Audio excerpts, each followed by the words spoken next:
So we had a business unit. It was a good-sized business unit. And this was about 10 years ago, roughly, maybe 8, somewhere in there. That was not losing, it was growing and it was winning, but we all had the sense that it had the flu. You know, it was running at 70% or 60% speed and winning. We all had the sense there was some low-hanging fruit. There was some additional wins that we could get a hold of.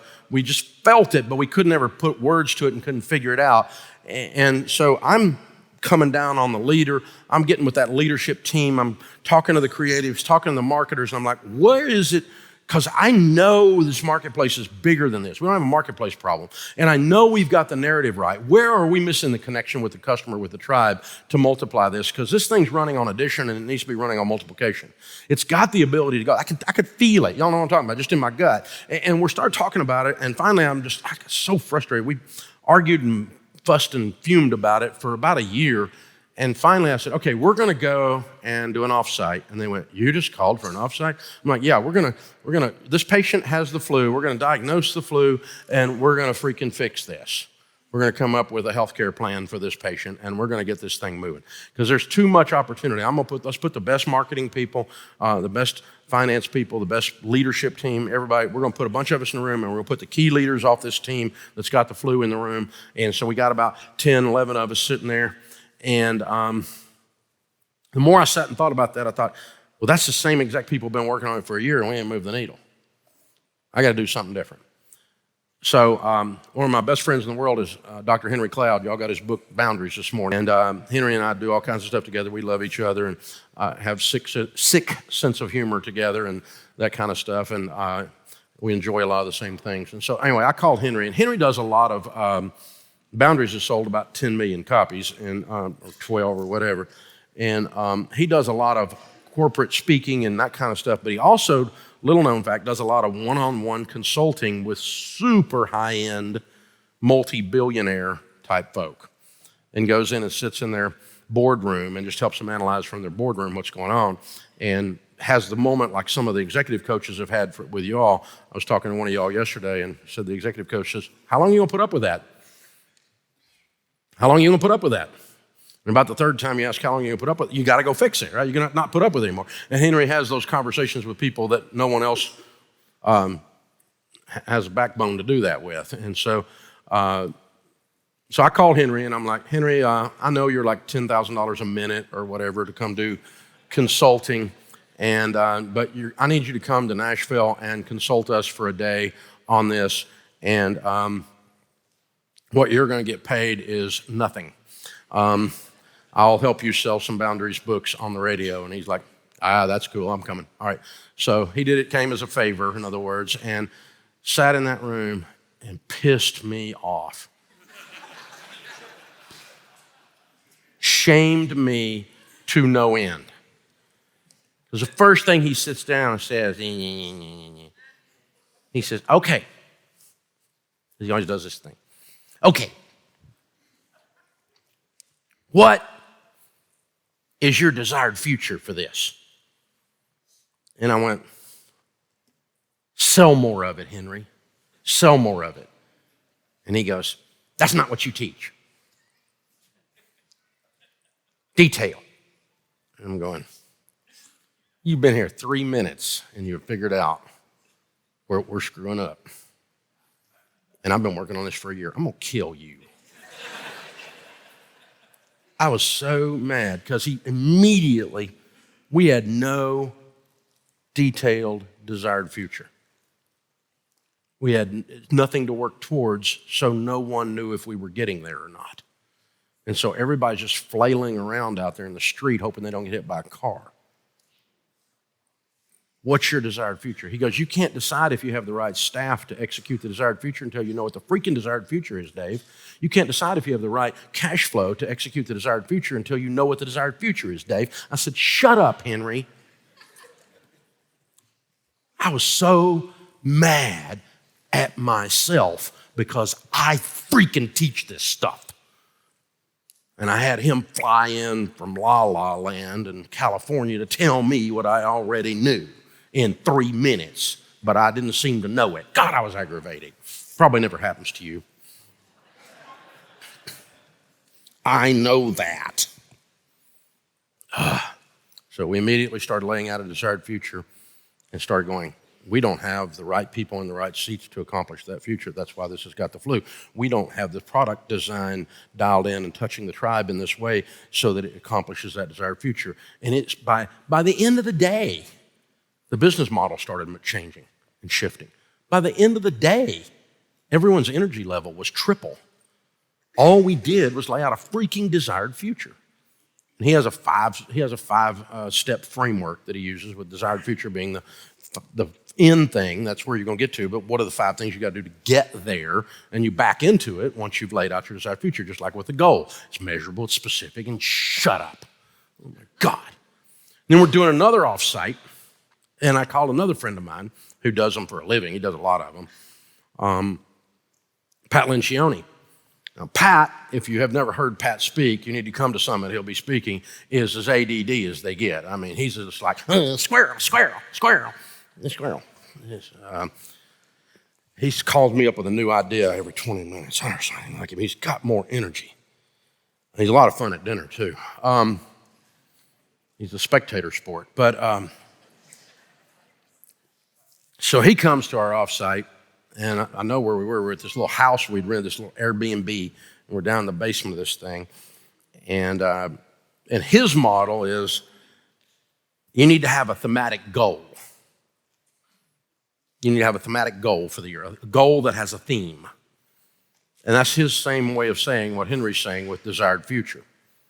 And his thing is, he says, if you have a thematic goal, then you need to have the things that are going to cause that goal to occur, 4, 5, 6 of them, maximum of 7 of them, that when you execute those things, 100% of the time, if you got all 6 of them, the goal will have happened as a natural byproduct of accomplishing these other things. They're called defining objectives.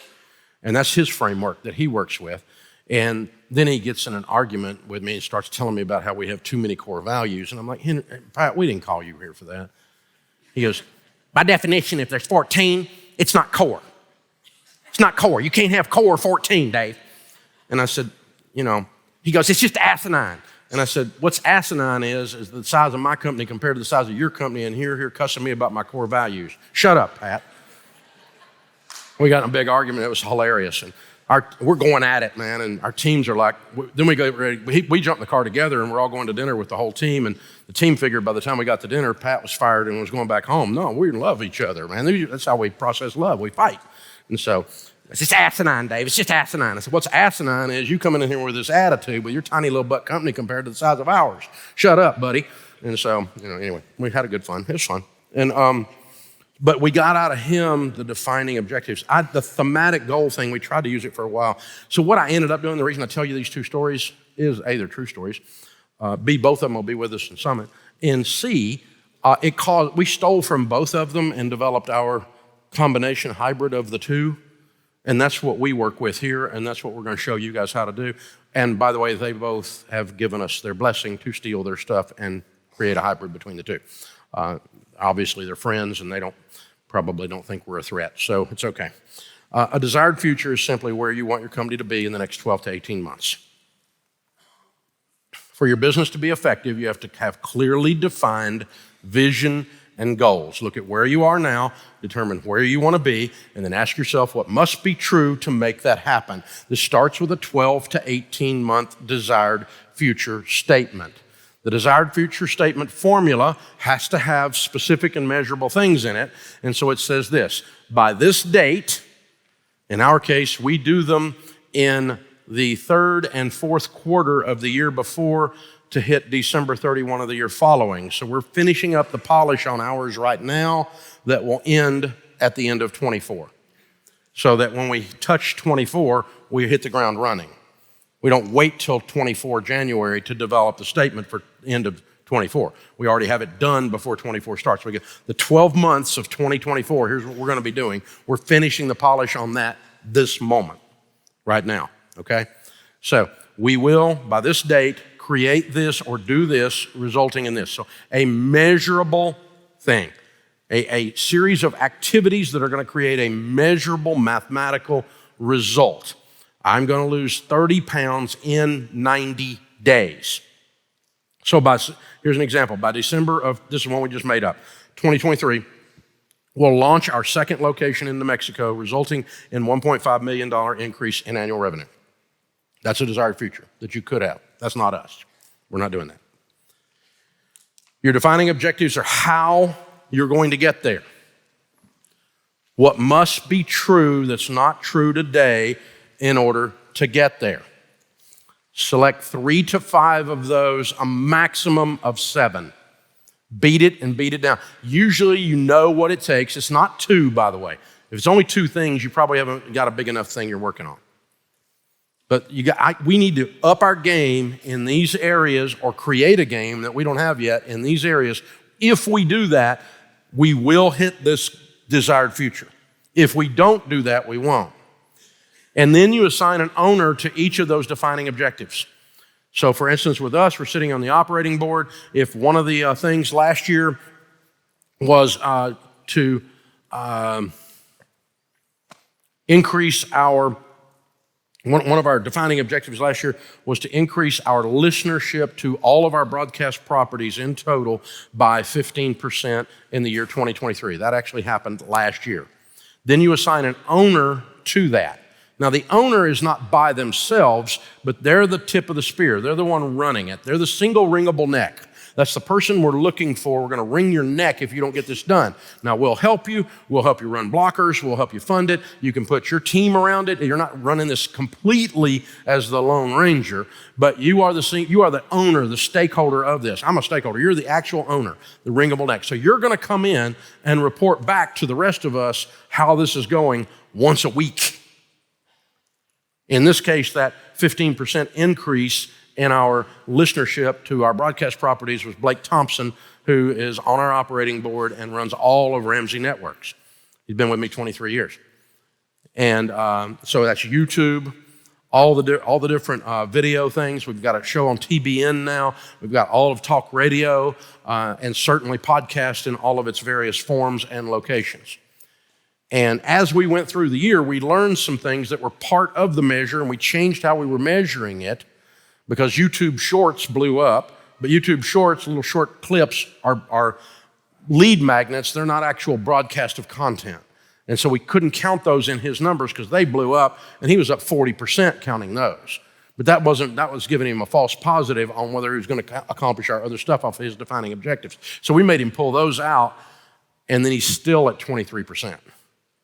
So you come in then as a single wringable neck and you report, okay, here's what's happening with Spotify. Here's what's happening with YouTube. Here's what's happening with the short version or the long version on TikTok now. Here's what's looking at the long version on Twitter now with Tucker Carlson stepping into that space. We put our stuff on there, see how it runs. We're going to check every one of these things. Here's the numbers. Here's the numbers. Here's the numbers. Here's our baseline where we started, and here's where we are today. Thus, we have a growth rate. And the goal, the defining objective is it's one of the 5 things that we have to hit 15% on that, and he's today sitting at 23. If you're off by 15% of your goal, whatever your goal is, and you're off by 15%, you're not green. If you're on goal, you're green, or above goal, you're green. If you're off by 15%, you're yellow, and if you're off by more than 15%, you are, by definition, red. Something's on fire. We're in trouble. It's not working, okay? So all of this tool, the tool to build one of these desired future dashboards, with the defining objectives laid out and helping you put in the template, the single wringable neck, and hold a group thing, and then everyone comes in and reports to the whole group. So Lencioni's 5 dysfunctions of a team. The team is all helping each other, but we're also holding each other accountable within the executive leadership team to do the whole Ramsey dashboard. Guess what? Every department has a dashboard. We have a dashboard committee that collects all the dashboards from the whole company and the defining objectives and make sure they fit this template, because I never again want to sit in a room with Henry Cloud and him say, "Where are you going?" and I say, "I don't know." And now I know what's wrong with my business. Because I'm so stupid, I'm not doing the stuff I teach.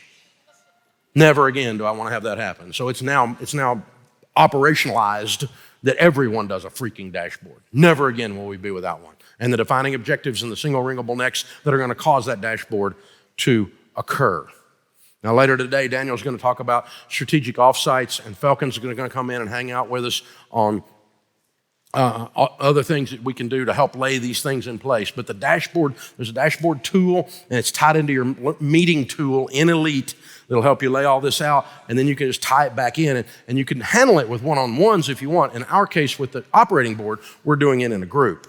And so Jen is holding one of the defining objectives, so Jen's going to report on it and is going to say, look, here's what's going on, and I'm off here and I'm off here, so I'm calling this yellow. And I'm off here and I'm off here, I'm calling this one red. This one's in the tank, I'm calling this one red. And one of them that's in the red this year is we had some very defined, detailed goals on real estate leads coming into Ramsey Trusted. And we can't control the outside market, outside variables, and real estate's freaking slow.